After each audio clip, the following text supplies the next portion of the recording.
Welcome back to a quick intraday update. Right now, I have this chart of Nifty 50, and this is a 10-minute chart of the index. And if you would look at this chart very carefully, I have drawn this trend line. So let me draw it more carefully so that it connects all the major lows. So this is a, a support trend line over here, and a few days ago, I had written in my daily report that the 5 wave decline, this is merely a part of a B, C bigger X wave, and then the last wave could be the wave Z. Although we don't have uh, evidence yet to say whether the wave Z has ended or not, we could very well argue that this move is just a wave A of Z, then we'll get wave B, then again we'll get wave C. But we'll never know if the wave Z has ended or not unless we actually trade it on the short side.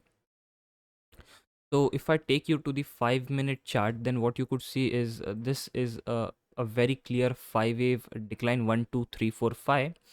And after that, we have got a counter trend bounce. So this counter trend bounce means that this after this 5 wave decline, this could either be wave 1 or A, or this could either be wave 2 or B. In any of which case we expect to see a move on the downside, say towards 18,200 or 18,220 or even below.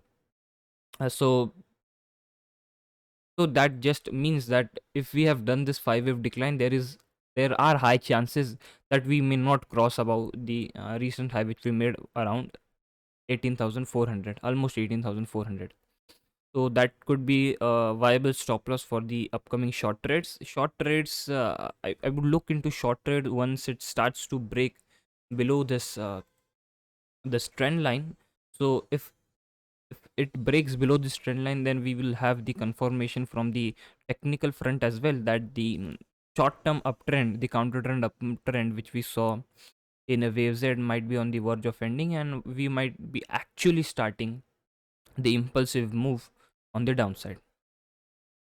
So this was my take on Nifty, and just to add a bit more confirmation to it, the position sizing model could vary upon various technical formats and a person's understanding of the market, but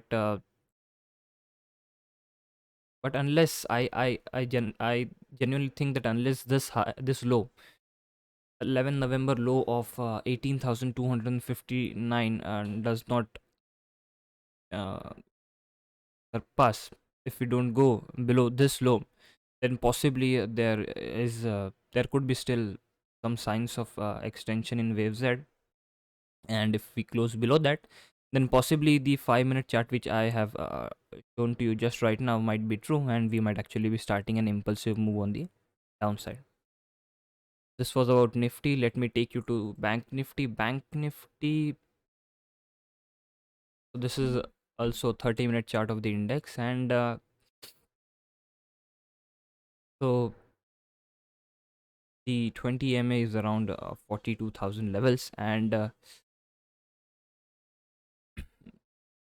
what I stated in the daily report is this high, the previous high. Let me take a horizontal line to mark it. So the horizontal line is marked around 41,829. So whenever you cross such an important resistance, usually whenever you get close to that resistance, which is around 41,800, roughly 200 points lower from here, you always tend to get bounces from here. So it is usually not considered to be a very good choice to short the market just above the breakout zone. So the weakness could begin in Bank Nifty only when it starts to give a close below 41,829, or roughly 41,800, a daily close.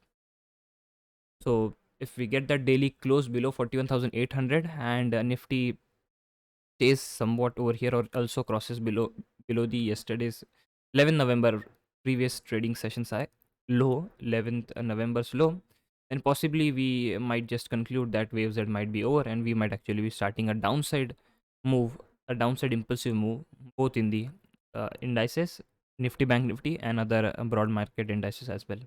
That was it for the video. Thank you.